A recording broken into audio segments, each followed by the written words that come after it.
এখন বাজে সকাল 10টা। ও একটু আগেই চলে গেল। মানে ও কখন অফিসে যাবে সেইটার উপরে নির্ভর করে কখন ঘুম থেকে উঠবো।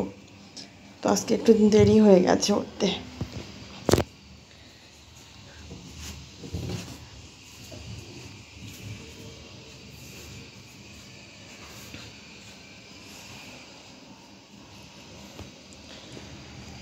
তো বিছানাটা গুছিয়ে এই জায়গাটা কি ফাঁকা লাগছে।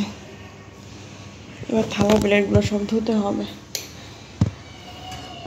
অল্প একটু মাংস আছে আর এখানে লাউয়ের তরকারি। এটা ফেলে দিতে হবে যেহেতু ফ্রিজ নেই, ওটা তো নষ্টই হয়ে যাবে।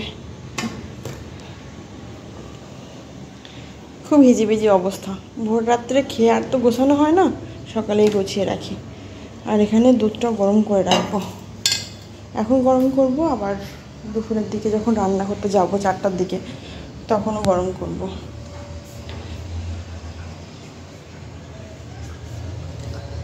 আর কালকে যে মাংসের মশলাটা আমি বেটে রেখে রাখি, ফ্রিজ থেকে বের করে রেখেছিলাম, সেটা আমি একটু তেল দিয়ে জাল দিয়েছিলাম। এখনও ভালো আছে। কিছু করার নেই, হুট করে সংসারে একটা জিনিস নষ্ট হলে যে এত অসুবিধা হয়। আজকে থালা প্লেট বেশি নেই, ওই কড়া দুটাও তো আজব করতে হবে। লাউয়ের তরকারিটা ফেলে দিই আর মুরগিটা একটু গরম করে কড়াটা আজর করে নিই। অল্প একটু আছে।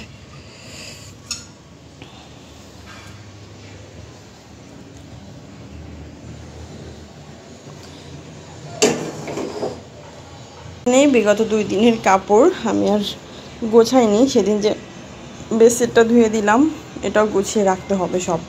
আজকে আর ফাঁকি দেবো না। তরকারিগুলো এভাবে রেখেছি, সব পেকেই গেল মনে হচ্ছে।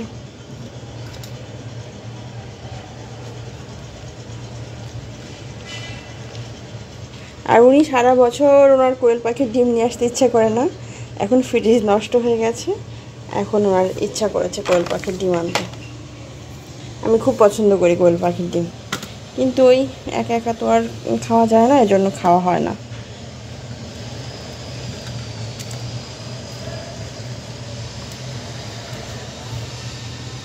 তরকারির দোকান দিয়ে বসেছি।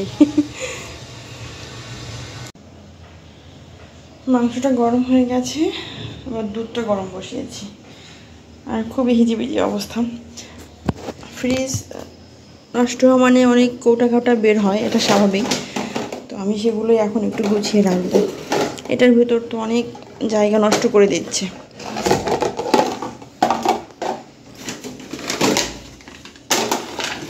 তো আমি কৌটা যা আছে সেগুলো বাইরে রাখবো না, সব শোকেজের ভিতরে রেখে দেবো। এত হিজিবিজি না, ভালো লাগে না।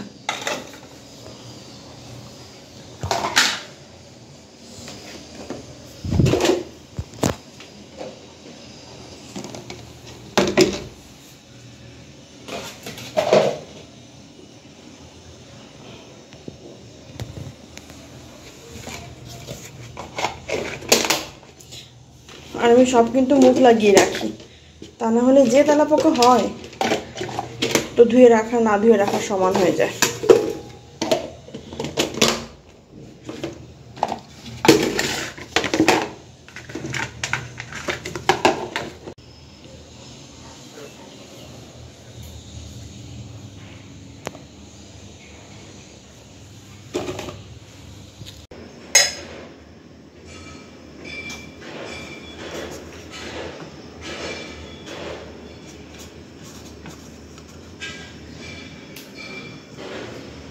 ছোলা সেদ্ধ করতে বসিয়ে দিয়েছি।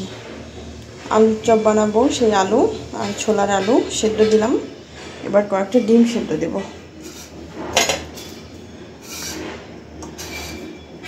আমার উনি আবার কোয়েল পাখির ডিম এত খায় না, পছন্দ করে না। তো আমার জন্য কোয়েল পাখির ডিম দেব, আর ওর জন্য একটা ব্রয়লার মুরগির ডিম।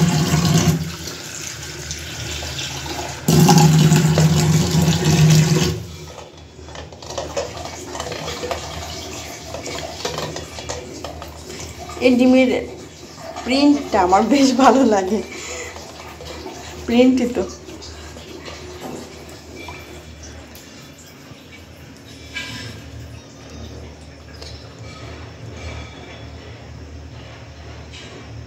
এবার একটু ডাল ভিজাবো।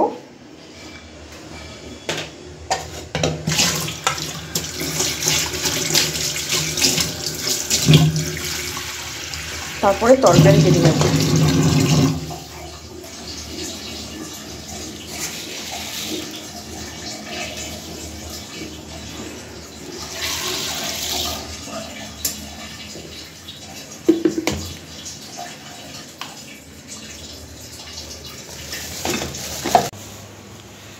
বেজে গেছে 2টা, আর আমি ময়লা আর চাবিটা নিয়ে নিচে যাই। নিচে থেকে মাছও নিয়ে আসতে হবে, তারপর রান্না বান্না। দেরি আছে, 4টার দিকে যাবো রান্না করতে।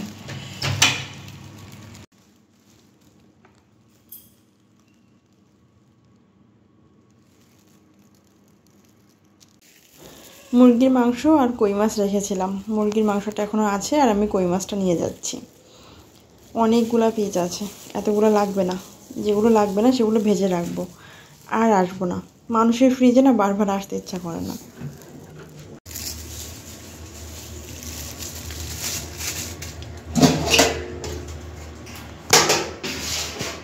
রান্নাবাটির সবই গোছানো হয়ে গেছে, মাছটা এনে রাখলাম, বড় একটা কাজ হয়ে গেল।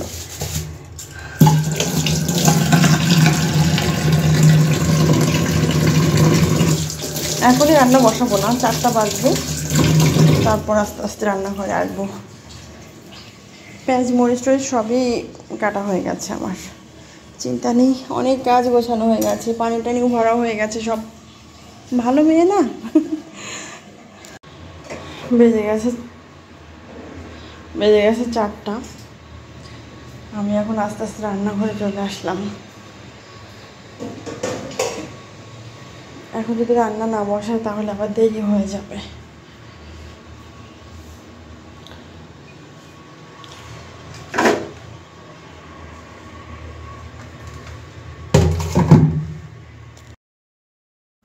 প্রথমেই উচ্ছে ভাজি বসাচ্ছি, 2 চুলায় দিয়ে দেব। আর যেহেতু সব গোছানোই আছে, রান্না করতে কিন্তু বেশি একটা সময় লাগবে না।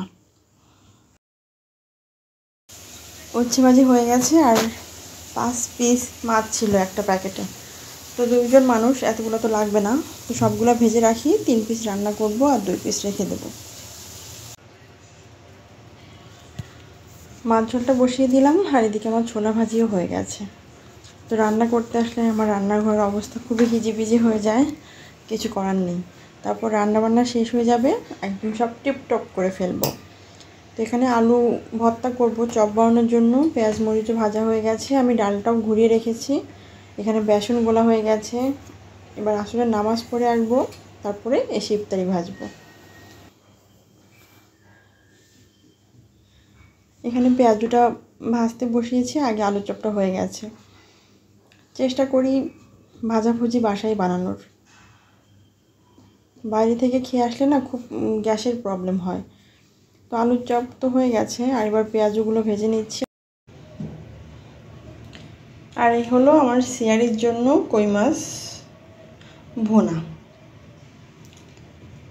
আরও একটু ঝোল কমাবো, লবণ টবণ ঠিক হয়েছে কিনা টেস্ট করতে হবে। ইফতারি তো করা হয়ে গেছে, অনেকক্ষণ হলো। আর এবার বেজে গেছে, এখন কয়টা বাজে? 8টা 34। আর আমি এখন ভাত বসাবো 2 রাত্রের জন্য।